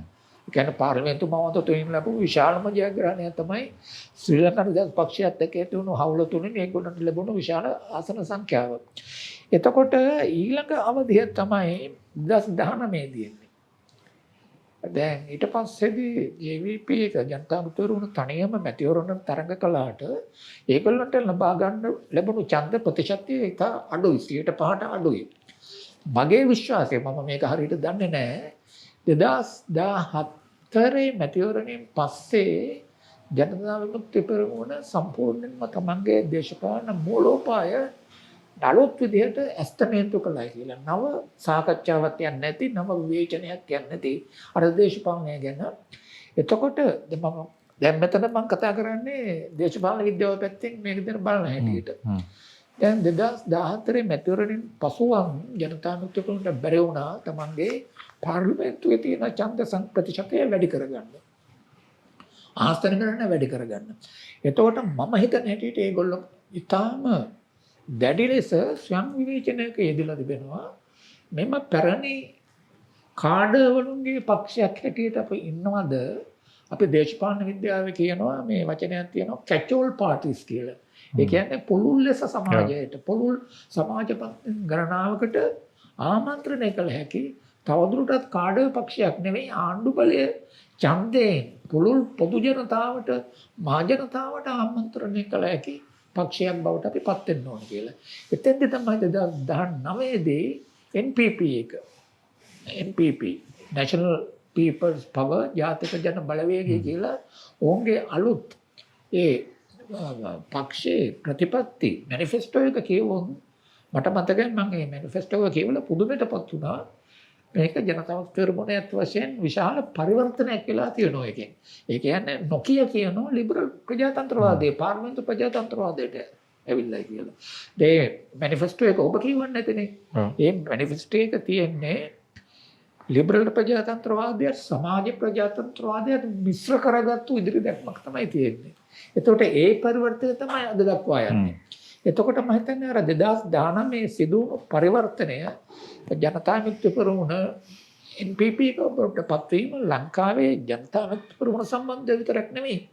ලංකාවේ පක්ෂ ක්‍රමය සම්බන්ධවත් ලංකාවේ දේශපාලනය සම්බන්ධවත් ඉතාම තීරණාත්මක බලපෑම ප්‍රතිඵල ඇති කරපු සම්දිස්ථානයක් බයි මට පෙනෙන්නේ. දැන් ඔය මේ මම කැමති ඔබ ඉදිරිපත් කරපු කැචෝල් පාටි මේ එකක් බවට පත්වීම සඳහා දරපු උත්සාහය සහ ඒ ආශ්‍රිතව මේ කරුණු කීපයක් සාකච්ඡා කරන්න. දැන් කැචෝල් පාටි කියලා කියන්නේ අපි සාමාන්‍යයෙන් කියන්නේ සමාජයේ විවිධත්වයක් තිබෙනවානේ. සමාජයේ විවිධ අභිලාෂ සහිත ජන කණ්ඩායම් ඉන්නවා. සමාජයේ විවිධත්වය පක්ෂය තුළ නිරූපණය සාමාන්‍යයෙන් පැරණි විශේෂයෙන් ඔය මාක්ස්වාදී සම්ප්‍රදාය අපි බැලුවොත් ලෙනින්ගේම පක්ෂ පිළිබඳ නිර්වචන එහෙම බලපුවාම ඒකේ තියෙන්නේ පක්ෂයක් කියලා කියන්නේ කිසියම් සමාජ පන්තියක් නියෝජනය කරන මේ සංවිධානයක් කියන එක. නමුත් මෙතන තියෙනවා ඊට වැඩිය මේ මල්ටි ක්ලාස්. අපි බැලුවොත් දැන් ශ්‍රී ලංකා නිදහස් පක්ෂය ගත්තත් එක්සත් ජාතික පක්ෂයත් පසුව ගත්තත් ඒවා විවිධ මේ සමාජ පන්තින් වලට ඒගොල්ලෝ ඒ ආමන්ත්‍රණය කරලා ඒවා ආරක්ෂා ඒ ඡන්දදායක විදිහට මේ එයාට ආකර්ෂණයක් ඇති කරගන්නවා. මේ විදිහට හැම ඒවා පන්තිමේ වශයෙන් අභිලාෂමය පැත්තෙන් ගත්තාම ඉතින් මේක තමයි මේ අර කැචෝල් පාටි වල ප්‍රධාන ලක්ෂණය. දැන් ජනතා විමුක්ති පෙරමුණ අපි දිහා බැලුවත් ඒගොල්ලන්ගේ සාමාන්‍යයෙන් තිබුණේ බොහොම ලිමිටඩ් සීමා සහිත ආමන්ත්‍රණයක් නේ. යම්කිසි පිරිසක් විශේෂයෙන් අපි බැලුවොත් ඔය ග්‍රාමීය තරුණ පිරිස් තමයි ඒගොල්ලන්ට වැඩිපුර ආකර්ෂණය වෙලා තිබුණා. අපිට පේනවා 1990 ගණන් වලින් පස්සේ මේ තත්ත්වය යම්කිසි වෙනස් වීමක් සිද්ධ වෙනවා. ටිකක් ඔය මධ්‍යම පන්තික ආකර්ෂණය ටිකක් වැඩි වෙනවා. නමුත් දැන් ජාතික ජන බලවේගය පිහිටවීමත් එක්ක මේක ටිකක් ඉතාම පුළුල් වෙලා දැන් ඇත්ත වශයෙන්ම අපි බැලුවොත් අපිට කියන්න පුළුවන් ජනයා ඡන්දෙ දෙන්නේ ජනතා විමුක්ති පෙරමුණට නෙමෙයි මේ ජාතික ජන බලවේගයට කියලා. නැත්තම් මේ මාලිමාව කියන එක. දැන් සාමාන්‍ය වශයෙන් දැන් මීට පෙර තිබුණු පක්ෂවලට යම්කිසි අර ස්ථාවර මේ පාටි ලෝයල්ටිස් මේ තිබුණානේ. දැන් එහෙම අඩුයිනේ. දැන් සාමාන්‍යයෙන් ටිකක් සාමාන්‍යයෙන් ඔය පක්ෂ දේශපාලනේ බොහොම බරපතලව තිබුණු ග්‍රාමීය ප්‍රදේශවල පවා දැන් අර බොහොම අර ස්ට්‍රෝං පාටි ලෝයල්ටිස් කියලා જાතියක් නැහැනේ. ඒක නිසා දැන් ඇත්තටම ගත්තොත් දැන් ජනතා විමුක්ති පෙරමුණ පක්ෂයක් විදිහට ගත්තාම ඒක කාඩර් පාටි එකක්. ඔව්. කාඩර්වරු ඉන්න එහෙම පක්ෂයක්. නමුත් ඒගොල්ලන්ට ඡන්දය දෙනවා විශාල පිරිසක්. එතකොට දැන් මම දකින පොඩි පරස්පර තත්වයක් තියෙනවා මෙතන. ඒක ඒගොල්ලෝ මට පේනවා ඒක ටිකක් ඒගොල්ලෝ මුහුණ දෙන ඔබතෝකෝ ටික ප්‍රශ්නයක්ද කියලා. දැන් එක පැත්තකින් ඒ අය උත්සාහ කරනවා ඒකට අපි කලින් සාකච්ඡා කරා වගේ එයාගේ පක්ෂය ශක්තිමත් කරන්න. පක්ෂය ශක්තිමත් කරන්න සහ විශේෂයෙන් අද ග්‍රාමීය වශයෙන් තිබෙනවා මේ සම්ප්‍රදායික පක්ෂ බෙදවැටීමත් එක්ක ග්‍රාමීය දේශපාලන නායකත්වයේ විශාල හිඩසක් මතුවලා තියෙනවානේ. එතකොට ඒගොල්ලෝ උත්සාහ කරනවා ඒගොල්ලන්ගේ කාඩර්වරුන්ගෙන් මේ හිඩස පුරවන්න. ඒගොල්ලෝ ඒ ජනයා සමග මේ සම්බන්ධ වෙන. නමුත් මේක ඇතුලේ අර මහජනයාගේ පක්ෂ කෙරෙහි තියෙන ආකර්ෂණය අඩුවීම නිසා එතකොට ඒ උත්සාහය සම්පූර්ණයෙන්ම සාර්ථක වෙන්න ඉඩක් තියෙයිද? ඒ කියන්නේ දැන් එක පැත්තකින් අපි හිතමු ඒගොල්ලෝ දැන් පක්ෂය ආරක්ෂා කිරීම සහ දැන් අර සමාජයේ දේශපාලන නායකත්වයේ සඳහා තියෙන හිඩස එයාගේ පක්ෂ කාඩර්වරුන්ගෙන්ම පිරවීම සඳහා උත්සාහයක් දරනවා වගේ පේනවා නම් එතන යම්කිසි පරස්පරතාවයක් මතුවෙන්න ඉඩක් නැද්ද? ඔව් මෙහෙමයි. දැන් ග්‍රාමීය මට්ටමින් දේශපාලන නායකත්වයේ සපයන්න ලංකාවේ තිබෙනවා පක්ෂ කාඩර්වරුන්ට අමතරව අපිටම ලෝකල් ගවර්න්මන්ට් පළාත් පාලන ආයතන විශාල සභික ප්‍රමාණයක් ඉන්නවා. മന്ത്രിවරු ඉන්නවා. මම හිතන්නේ ඒගොල්ලෝ දැන් ඒ ව්‍යුහයත් පාවිච්චි කරනවා. දැන් අපි ඔබ හිතවනම් පක්ෂේ කාඩර්ස්ල පමණක් කියලා නෑ. NPP එකත් පාවිච්චි කරනවා ඒගොල්ලෝ. දැන් විශේෂයෙන්ම පළාත් පාලන ආයතන වලට පත් වුණු മന്ത്രിවරුන් පාවිච්චි කරන බව මට පේන්නේ. ඊළඟට අර පක්ෂ ව්‍යුහය තියෙනවා වෙනම අර මේ කමිටු හදලා තියෙනවා දිස්ත්‍රික් කමිටු ඉඳලා ප්‍රාදේශීය කමිටු දක්වා ඒ පක්ෂ කමිටු. ඊට අමතරව දැන් අපි ගත්තොත් පහුගිය කාලේ දැන් ඕක තිබුණා ශ්‍රී ලංකා දත් පක්ෂය UNPA ඒවත් ලෝකල් ගවර්න්මන්ට් එක තිබුණා. නමුත් වෙලා තිබුණේ අර ප්‍රධාන පක්ෂ වලින් පත්වන ලෝකල් ගවර්න්මන්ට් වල නැත්නම් පළාත් සභා ආයතන වලටපත් ඉලෙක්ට්‍රෝන වැඩි දෙනාට තිබුණු දේශපාලන අභිලාෂ වෙනස්. එක්කෝ ඒගොල්ලෝ ඔයාලට අර පහුගිය කාලේ දේශපාලනයේ තිබෙන පොදු ලක්ෂණයක් වන පගා ගැනීම දූෂණය ඒවට ගොදුරු වුණා. දැන් ඒ පක්ෂවල අර ග්‍රාස් රූට් ලෙවල් සංවිධාන බෙදවැටීමට හේතුවක් වුණා ඒක. ගොඩක් වෙලාවට ආත්මලාභය මහජන සේවය යට කරගත්තා. දැන් මේගොල්ලන්ගේ මේ ප්‍රවේශය ඊට වඩා වෙනස්.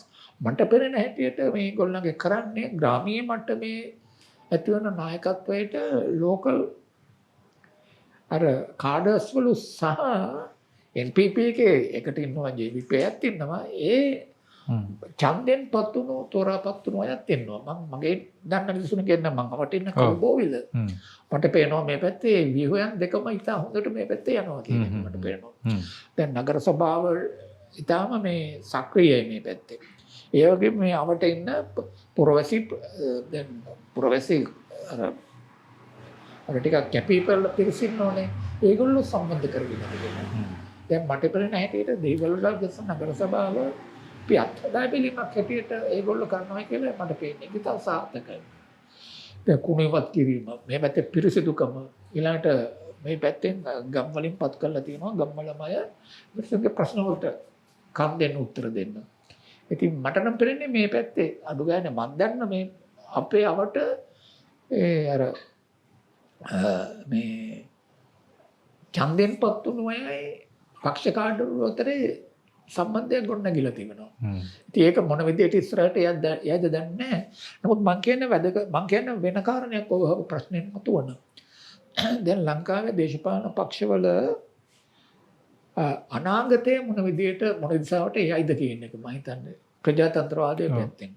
දැන් ලංකාවේ දැන් අපි ගත්තොත් දැනට විපක්ෂයේ ඉන්න සීලොම පක්ෂවලට ඉස්සරහට යන්න නම් මම නම් හිතනවා 2022 දී ඇති වුණු තීරණාත්මක වෙනස මහජන විඥානයේ මහජන දේශපාලන අපේක්ෂාවල මහජනතාවගේ දේශපාලන අවබෝධයේ ඒ නව අවධියට වුන්ට ප්‍රතිචාර දක්වන්න ඕන. දැන් මම හිතන හැටියට විපක්ෂීන කිසිම දේශපාලන පක්ෂයක් 2022 පොරවැසි අරගලයේ දේශපාලන අර්ථය ග්‍රහණය කරගෙන නැහැ. ඒ දේශපාලන අර්ථයට ප්‍රතිචාර දක්වලා නැහැ. එතකොට ඕක ජනතාවගේ පෙරමුණ පමණයි අර අරගලයත් සමග ඇති වුණු දේශපාලන හිදැස පිරවීමට සුදුසුකම් ලැබුණු පක්ෂය උනේ. එතකොට මම හිතන්නේ විපක්ෂයට දේශපාලන වශයෙන් ඉස්සරහට යන විපක්ෂයත් ප්‍රජාතන්ත්‍රවාදී යුතුයි. දැන් ගත්තොත් ලංකාවේ දේශපාලන පක්ෂ සියල්ලම බැලුවොත් ඇත්ත වශයෙන්ම අර්ධ වශයෙන් ප්‍රජාතන්ත්‍රවාදී. හේතුව තමයි ඒගොල්ලෝ ප්‍රජාතන්ත්‍රවාදය මැතිවරණ ප්‍රජාතන්ත්‍රවාදය පාවිච්චි කරන්නේ බලයට මේ උපකරණයක් හැටියට පමණයි. ඊට වඩා දෙයකට වැදගත් වෙන්න. ඊළඟට මේ පක්ෂවල අභ්‍යන්තර ප්‍රජාතන්ත්‍රවාදය නෑ. ඊළඟට ඒ පක්ෂ සම්පූර්ණ පුරුෂ කේන්ද්‍රීය පීතෘමූලික නායකත්වයක් තියෙනවා. ඊළඟට පක්ෂ නායකත්වය සහ සමාජිකත්වය අතර විශාල ගැප් එක පරතරයක් තිබෙනවා. මේ පක්ෂවල අර ලංකාවේ ප්‍රජාතන්ත්‍රවාදය 2021 පස්සේ වෙනස් වෙලා තියෙනවා. ඒ වෙනසට අනුව හැඩ ගැහෙන්න බැරි නම් අනුගත වෙන්න බැරි නම් මම හිතන්නේ ලංකාවේ විපක්ෂයට එකසින් ප්‍රජාතන්ත්‍රවාදී සමාජයක් තුළ දේශපාලන අනාගතයක් නැහැ කියලා. මොකද ලංකාවේ ප්‍රජාතන්ත්‍රවාදයට අලුත් වෙලා තියෙනවා. ඒ අලුත් වුණු භාවය අලුත් උනේ මොකක්ද? මේ අලුත් භාවයේ තියෙන ලක්ෂණ මොනවද? අලුත් බවට අපි කොහොමද ප්‍රතිචාර දක්වන්නේ පිළිබඳ අවබෝධයක් නැති සාම්ප්‍රදායික පක්ෂවලට ලංකාවේ දේශපාලන අනාගතයක් තිබේ කියලා මම හිතන්නේ නැහැ. නෑ මං හිතන්නේ ඕක මේ මට මේ ඊළඟට මතු කරන්න අවශ්‍ය වුණු ප්‍රශ්නෙට ඔබ දැනටමත් ඔය විපක්ෂ පිළිබඳ ප්‍රශ්නෙට කියන්නේ අපි සාමාන්‍යයෙන් දන්නවනේ ටිකක් මේ නූතන ප්‍රජාතන්ත්‍රවාදී දේශපාලන ක්‍රමයක මේ ආණ්ඩු පක්ෂය පමණක් නෙමෙයි විපක්ෂය කියන එකට ඒක අත්‍යවශ්‍ය මේ භූමිකාවක් තිබෙනවනේ. දැන් මේක තුල අත් වශයෙන්ම මේ ඔබ පැහැදිලිවම ඒක ප්‍රකාශ කරා. දැන් මමත් හිතන්නේ දැන් කියන්නේ අපි හිතමු කියන්නේ අපි හිතුවත් නිකන් දැන් මේ 2022 කියලා කියන්නේ ලංකාවේ දේශපාලනයේ බොහොම අර පැරඩයිම් shift එකක් විදිහට සලකනවා නම් සුසමාදර්ශී තන්මාරුවක් විදිහට සලකනවා නම් අපි සැලකුවොත් ජාතික ජන බලවේගය කියලා කියන්නේ ඒ පෝස්ට් අරගලය මේ පාටි එකක් නම් එතකොට සහ පෝස්ට් අරගලේ ගවර්න්මන්ට් එකක් නම් විපක්ෂයත් ඒ වගේ මේ පශ්චාත් අරගල විපක්ෂයක් විය යුතුනේ. නමුත් ඒ අය ටිකක් උත්සාහ කරනවා වගේ පේන්නේ නැවතත් අර මම ඕක ටිකක් මගේ වෙන සාකච්ඡාවකදී මම කිව්වා අර මේ මෙටර්නික් 1815 කරන්න ගිය වැඩේද කියලා අර ඔන්ෂොන් රෙජීම් කියන දැන් ප්‍රංශ විප්ලවයෙන් අහෝසි වෙලා ගිය මේ ක්‍රමය නැවත ප්‍රතිස්ථාපනය කිරීමට දරන උත්සාහයක්ද තියෙන්නේ කියලා. ඇත්ත වශයෙන්ම විපක්ෂය එක්සත් ජාතික පක්ෂයත් සමග රනිල් වික්‍රමසිංහ මහත්තයා සමග ඇති වුණු සන්ධානයේ ඕම් ජනතාවට දෙන පණිවිඩය ඒකයි. ඔව්. කියන්නේ 2022 අරගලයේ විසින් ඕවතරෝ කරපු. ඒ කියන්නේ බලයෙන් පන්නපෝ පැරණි ක්‍රමය යලි ප්‍රතිස්ථාපනය කිරීමට තමයි විපක්ෂය ලැස්ති වෙන්නේ කියලා ඕම් ජනතාවට දීපු පණිවිඩය. ජනතාව ඒක තේරුම් ගන්න ඒ විදිහට. ඉතින් එවැනි දෙයක්වත් තේරුම් ගැනීමට නොහැකි නම් අපේ විපක්ෂීය නායකත්වයට විපක්ෂයේ ඉන්නෝනේ සෑහෙන බුද්ධිමත්තුත් ඉන්නෝනේ. යාත් මේ ගැන හිතන්නේ නැත්තම් ඉතින් විපක්ෂය ගැන ඇත්ත වශයෙන් කියන්න තියෙන්නේ ලංකාවේ විපක්ෂයට 2022 පසු ලංකාව තුළ ඒ ලංකාවේ සමාජය තුළ අනාගතයක් නැහැ කියන එක. ඔයිට සමාන තව ප්‍රශ්නයක් තියෙනවා සිංහල සහ මුස්ලිම් සමාජවල. මම ඒක පැහැදිලි කරන්නද? විනාඩි කිහිපයක් කරන්න. ඔව්. දැන් ඇත්ත වශයෙන් 2002 අරගලයේ සිදුුනේ ලංකාවේ සිංහල සමාජයේ විතරයි මේව විදිහට. දැන් ඔය අරගලයේ නොච්ච ලංකාවේ දෙමළ සහ මුස්ලිම් සමාජවල දේශපාලන නායකත්වයේ තියෙන කවුරු අතේද? පැරණි ප්‍රභූපන්ති අතේමයි.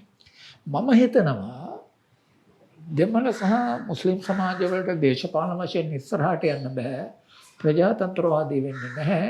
ඒ සමාජ දෙකේ 2022 අරගලය වගේ අරගලයක් සිදු වෙලා අර පැරණි නායකත්වය අයින් කරලා ඊළඟට අලුත් තරුණ විකල්ප ජාතිකවාදීම නෙමෙයි.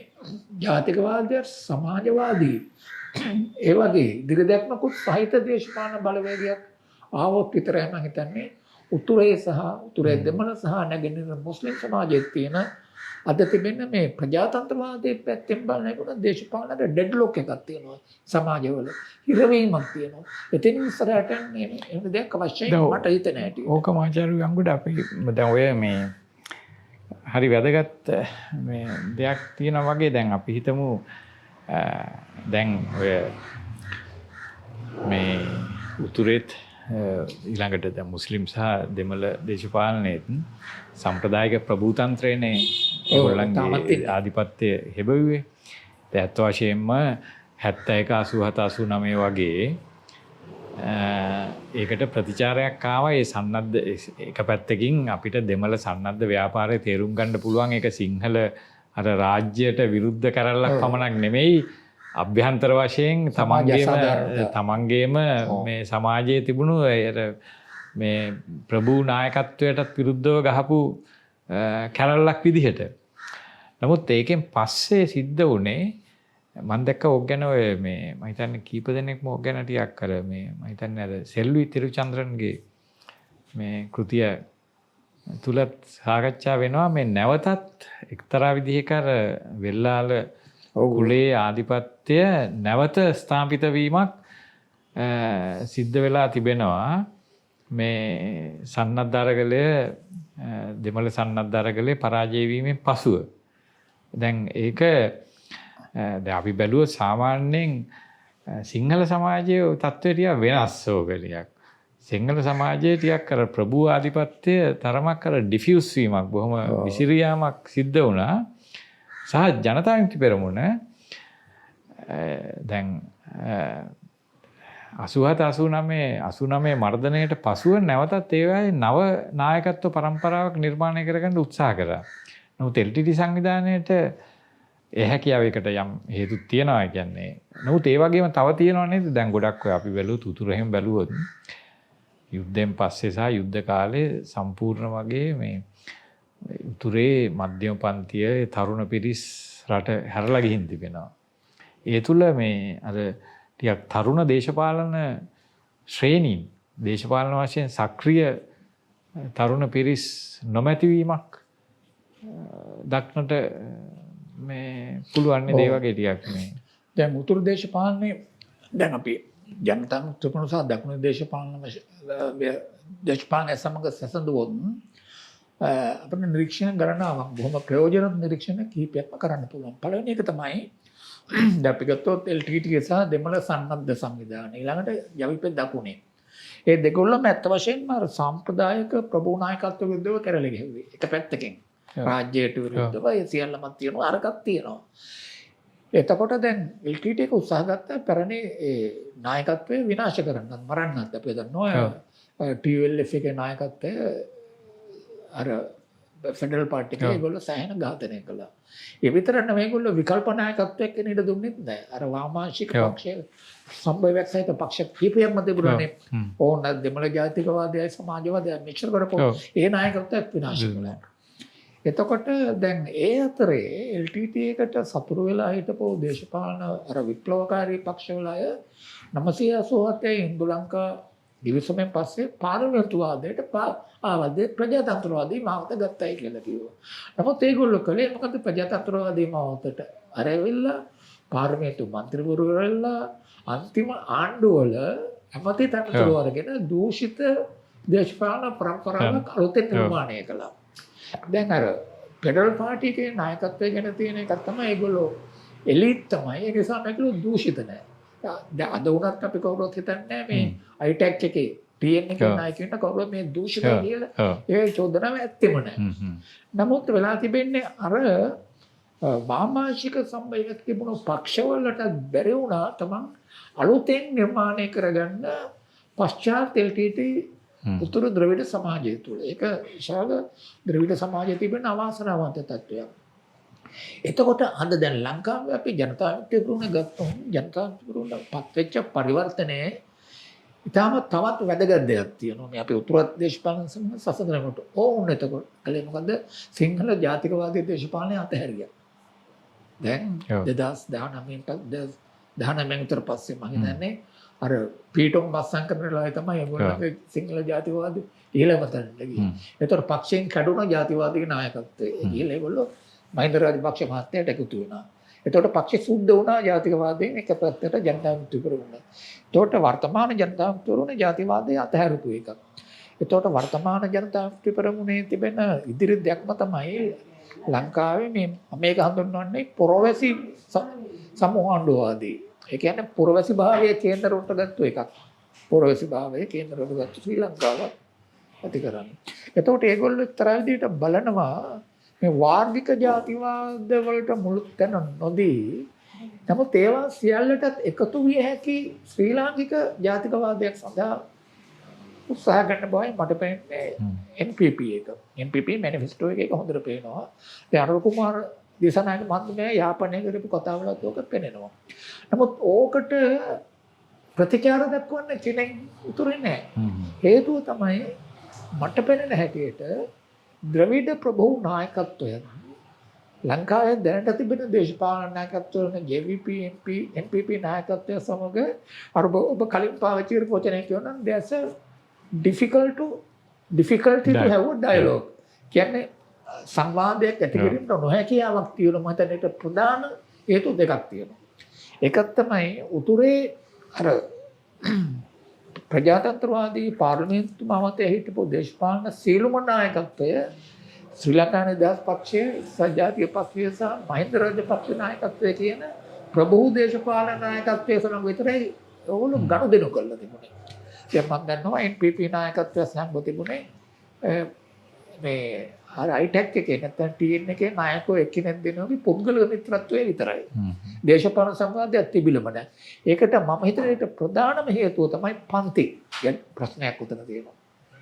ඒ කියන්නේ මේ ඒ ප්‍රභූ පන්තියට බෑ මේ ප්‍රභූ නොවන දේශපාලන නායකත්වය සමග සමානයක් නැති දේශපාලන සංවාදයක යෙදෙන්න. මගේ නිරීක්ෂණය ඕකයි. මං හිතන්නේ අපි මේ සාකච්ඡාව අවසන් කළ යුතුයි දැන්. නමුත් මං අවසන් කරන්න පෙර තව එක ප්‍රශ්නයක් අහන්න කැමතියි. මේක ටිකක් අමුතු ප්‍රශ්නයක්. දැන් ඔබ ඉදිරිපත් කරපු මේ චිත්‍රය අපි පුළුල් චිත්‍රය මේක මම හිතන්නේ දැන් මම දකින්නේ මේක අපි සාමාන්‍ය දේශපාලනයේ අර මතු පිට මේ අර ඩේ ටු ඩේ ඉවෙන්ට්ස් තියෙනවනේ ඊට වැඩිය ටිකක් අර මේ ඊට වැඩිය මේ අපි හිතමු දෙවනි තුන්වෙනි මට්ටමේ තියෙන ටිකක් අර මේ තියෙන තලයක් පිළිබඳව තමයි මම හිතන්නේ ටිකක් අපි සාකච්ඡා කරේ.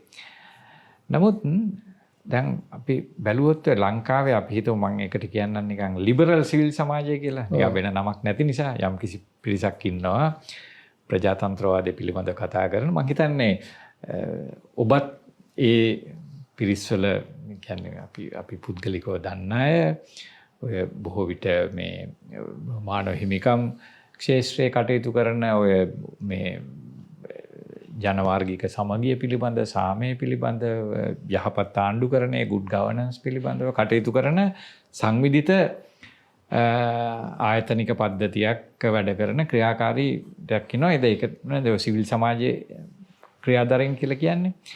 දැන් ඒ අයගේ කතිකාව දිහා බැලුවොත් ඒ අයගේ කතිකාවයි දැන් ඔබ ඉදිරිපත් කරන මේ ලොකු චිත්‍රය අතර ලොකු පරස්පරයක් තිබෙනවා. එය ඔය තරම් දැන් ඔබගේ අදහස තුළ විශාල අපිට පේන්න තියෙනවා එක්තරා විදිහක මේ ඔප්ටිමිසම් එකක්. ඔව් ඔව්. යම්කිසි යහපත් පරිවර්තනයක් පිළිබඳ සුබවාදයක් තිබෙනවා. මම සර්ව සුබවාදය කියලා මම පාවිච්චි කරන්නේ නැහැ. but there's a certain optimism. ඒක හරි. හරි. නමුත් ඕකට සම්පූර්ණ පරස්පර තත්ත්වයක් තමයි මේ ටිකක් මේක බොහොම නිකන් මේ ඊටාම දරුණු තත්ත්වයක්කට අපි මුහුණ දීලා තියෙනවා වගේ තත්ත්වයක් තමයි තියෙන්නේ. මේක නිකන් කොහොමද ඔබ මේක ටිකක් රීකොන්සයිල් කරන්නේ මේ තත්ත්වය? මෙහෙමයි 1988-89 තිබුණු ජනතා විමුක්තිපෙරමුණ නැවත දැන් ඔන්න රාජ්‍ය බලය අල්ලගන්න ඇවිල්ලා කියලා තමයි පසුගිය මැතිවරණ ගිය අවුරුද්දේ ඔය කොළඹ සිවිල් සමාජයේ බොහෝ දෙනා හිතුවේ. දැන් ඔබත් ඒ ගැන හොඳට දන්නවා. ඒ අය කවුද කියලාත් ඔබ දන්නවා. මමත් දන්නවා ඒ කවුද කියලා. ඒගොල්ලෝ බය වුණා මේ 88-89 තත්ත්වයට ලංකාව ආපසු ඇදගෙන යන යල්පයක් තමයි එන්නේ කියලා. එතකොට ඒ පැරණි මිත්‍යාව මත දිගටම හිටිය විතරක් නෙමෙයි ජනතා විමුක්තිපෙරමුණේ විකාශනය පරිවර්තනය NPP එකේ ප්‍රභවය සහ පරිවර්තනය ගැන ඒගොල්ලන්ට නිසි අවබෝධයක් නැහැ. ඒකත් අපි පිළිගත යුතු දෙයක්. ඇත්ත වශයෙන්ම ජනතා විමුක්තිපෙරමුණේ ඉතිහාසය සහ ඔය පරිවර්තනය පිළිබඳ අවබෝධයක් තියෙන්නේ තාමත් අපි කීප දෙනෙකුටනේ. ඔය ගැන ඒක මම හිතන්නේ ඔය මම ලියන ලිපිවල හුඟක් වෙලාවට මම ඕව ගැන ලියනවා. අඩු ගන්නේ අර අනිද්දා පත්‍රයේ යම් කිසි බුද්ධිස්තරයකටනේ ආමන්ත්‍රණය කරන්නේ. එතකොට අර අපට අද තියෙන ලොකුම අභියෝගයක් තමයි දැන් මම දන්නවා ඕක NPP ආණ්ඩුවට ඡන්දය දුන්නෝ අපේ පරණ වාමාංශික සම්භවයක් සහිත සිවිල් සමාජ අයට පවා තියෙන ප්‍රශ්නයක් තමයි ඒගොල්ලෝ හිතුවා NPP ආණ්ඩුව බලයටපත් වෙලා පළවෙනි අවුරුද්දේ තාම රැඩිකල් ක්‍රියාමාර්ග ගණේ කියලා. ඉතින් රැඩිකල් ක්‍රියාමාර්ග ගත්තේ නැතුණාම ඒගොල්ලන්ට ලොකු පසුබෑමක්. හරිද? නිසා ඒගොල්ලන් අතර තියෙන සෑහෙන මේ කනගාටුවක් තියෙනවා NPP එක අපි හිතුව තරම් වැඩ කරන්නේ නෑ නේද කියලා. ඉතින් ඒ අයට මම කියන්නේ එහෙම අපි වෙනසක් අපි මේක වෙනස හිතන්න ඕන. NPP එක කුඩා විරුද්ධ පක්ෂයක් හැටියට මන්ත්‍රීවරු 3ක් 4ක් හිටපු එකයි ඊළඟට රාජ්‍යය කළමනාකර අර්බුද විශාල දේශපාලන සමාජ ආර්ථික අර්බුද සහිත රාජ්‍යයක් කළමනාකරණය කරන අලුත් පාලක පන්තිය කියන වචනේ වැරදි වෙන්න පුළුවන් අලුත් පාලක ස්තරය බවට පත් වුණා තියෙන අභියෝගයි දෙකක්. ඒ නිසා ඒක තේරුම් ගන්න ඕන කියන. දෙවෙනි එක තමයි දැන් ඔය ඔබ කියන ඔය ලිබරල් සිවිල් සමාජ අපේ මිත්‍රයෝ ඒගොල්ලන්ගේ දේශපාලන විග්‍රහයේ විශාල අඩුවක් තිබෙනවා. ඒගොල්ලන්ට අර ලංකාවේ දේශපාලනයේ තිබෙන පන්ති පරිවර්තනය ගැන සමාජ බලවේගවල ඇති වුණ පරිවර්තනය ගැන ඒගොල්ලන්ට අවබෝධයක් නැහැ. ඒගොල්ලෝ බොහෝලාවට අර ලිබරල් ලෝක දෘෂ්ටියේ තියෙන සීමාවන් තුල මේ දේශපාලන පරිවර්තනය ගැන බලන අය. දැන් ඔබටයි මටයි තියෙන එක වාසියක් තමයි අපි දෙන්නම යම්කිසි මාක්ස්වාදී න්‍යායික දේශපාලන පසුබිමකින් එන අය. එතකොට මම ලංකාවේ දේශපාලනයේ විශේෂයෙන්ම NPP ගැන මම ලියපුවා මේකම එක්තරා විදිහට පන්ති දැක්මක් නේද. දැන් මම විග්‍රහයක් කරනවා ලංකාවේ මේ ප්‍රභූ නිර්ප්‍රභූ කියලා සමාජයේ විශාල ධ්‍රුවීකරණයක් තියෙනවා කියලා. ඒක එක්තරා විදිහක මේ අර මම නිර්ප්‍රභූ කියන පාවිච්චි කරන්නේ සබෝල්ටන් කියන ඔය ඉන්වෙන්ෂන් ටර්ම් එකට. එතකොට අද ජනතා NPP එකේ සමාජ පදනම තමයි කම්කරු පන්තියේ දුගී ජනතාවගේ රැකියාව විරහිත අගේ සිට මධ්‍යම පන්තියේ යම්කිසි නැද නැත්නම් සමහරට ඉහළ ස්තර දක්වාම විශාල සමාජ පන්ති බෞතරයක සන්දානයක් තමයි මේ ආණ්ඩුව. මේක එක පන්තියක ආණ්ඩුවක් නෙමෙයි මේක. එතකොට බහුපන්තික ප්‍රගතිශීලී ආණ්ඩුවකට මුහුණ දෙන්න වෙන මේ අවකාශ සහ අභියෝග දෙකම තියෙනවා. එතකොට මේ ආණ්ඩුවට මුහුණ දෙන්න වෙන ඒ කියන්නේ opportunities and challenges ඔය දෙකම මිශ්‍ර වෙලා තියෙනවා. ඉතින් අපි ඔය දෙක තීරුම් ගන්නකොට අපි බොහෝ දෙනා කරන වැරද්දක් තමයි ආණ්ඩුවේ තියෙන වැරදි අඩුපාඩු වලට ප්‍රමුඛත්වය දීලා ඒ වාත ශක්තියට නැංවීම. ඒකෙන් පේනවා මේ ආණ්ඩුව ගැන නිවැරදි දේශපාලන අවබෝධයක් නැතිවීම. එහෙම නැත්නම් අර ලිබරල් දේශපාලන දෘෂ්ටියේ තිබෙන සීමාවන් අර වයින් ඔප්පු වෙනවා. එතකොට අර ඓතිහාසික වශයෙන් ලංකාවේ දේශපාලනයේ නව අවධියකට භාජනය වෙලාද නැද්ද කියන ප්‍රශ්නට උත්තර දෙන්න නම් අපට අවශ්‍ය වෙනවා ලංකාවේ දේශපාලනයේ 20 වසරේ මේ සියවසේ යම්කිසි ඓතිහාසික දැක්මක් අවශ්‍යලා තියෙනවා. අපේ බොහෝ දේශපාලන විචාරකයන්ට ඓතිහාසික දැක්ම නැහැ. එක පන්ති ව්‍යුහයකින් තව පන්ති ව්‍යුහයකට බලය මාරු වීම සිදු වෙන හැටි රාජ්‍ය බලය කියන එක එවැනි දෙයක් කියලා හුඟක් දෙනා තේරුම් ගන්නෙ නැහැ. එතකොට ඒක තමයි වනාන්තරයේ බලන්න පෙනෙන්නේ නැහැ ඒගොල්ලන්ට. ඒගොල්ලන්ට ගස් තමයි පේන්නේ. ඔය ඉංග්‍රීසි කියව නැති වෙනේ වනාන්තරයේ ගසුයි කවලම් කරගන්න එපයි කියලා. ඒ කියන්නේ මේ අර ලොකු චිත්‍රය පෙනෙන්නේ නැහැ බොහෝ දෙනාට. අර කියන්නේ big picture කියලා කියන්නේ. We have to be able to see the bigger picture. Right. එහෙනම් මම හිතන්නේ අපිට මේ අපේ සාකච්ඡාව අවසන් කිරීමට සිදු වෙනවා. තමයි බොහොම ස්තුතිවන්ත වෙනවා මහාචාර්ය ජයදේව යංගොඩට මේ සාකච්ඡාවට සම්බන්ධ වීම පිළිබඳව. මම හිතන්නේ ටිකක් සාමාන්‍යයෙන් අපි උත්සාහ කරේ ටිකක් අර කිව්ව විදිහට මේ වනාන්තරය පිළිබඳව ගස් දිහා නෙමෙයි වනාන්තරය දිහා බලන්න. දැන් මේක ටිකක් මතභේදාත්මක වෙන්න පුළුවන්. ප්‍රශ්නයක් නෑ. මේකට සාකච්ඡා කරන්න පුළුවන්. මේක ප්‍රශ්න කරන්න පුළුවන්. සහ දැන් මම ටිකක් කැමති මේ දෙයක් තමයි ඔය මේ අර පිදෙල් කාස්ට්‍රෝගේ ප්‍රසිද්ධ ප්‍රකාශය මේ history will absolve me කියන ඉතිහාසයම නිදොස් කරනු ඇත වගේ මේ ඒ කියන්නේ මේ ඉතිහාසයේ පරීක්ෂාව කියන එක වැදගත්. අපිට දැන් අද අපි ඉන්න ඒවා අපිට යම් යම් දේවල් කියන්න පුළුවන්. නමුත් අපි දන්නවා ඒක ඉතිහාසයේ පරීක්ෂාවට ලක් වෙනවා. ඒක අනිවාර්යයෙන්ම ලක් වෙනවා. ඉතින් ඒක මම හිතන්නේ ඉතින් අපිට පුළුවන් වෙන්නේ ඒ සඳහා කරුණු සාක්ෂි ඉදිරිපත් කිරීම තමයි අපි ඉතිහාසයේ නැමැති විනිශ්චයාසනයට විනිශ්චයකරුවාට අපේ සාක්ෂි දෙන එක.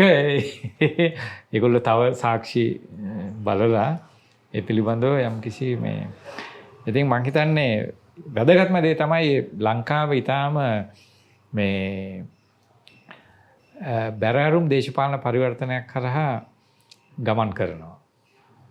ඒක මං හිතන්නේ අපිට ටිකක් අපි කාටවත් ඒක මගහැර යන්න නොහැකි තත්ත්වයක් මං හිතන්නේ. ඉතින් මං හිතන්නේ අපි බලාපොරොත්තු වෙනවා ටිකක් නැවතත් අපි හමු වෙමු කියලා ඊටාම ඉක්මනින්. එහෙනම් අද සාකච්ඡාව අවසන් කරනවා. බොහොම ස්තුතියි. බොහොම ස්තුතියි ඔබට.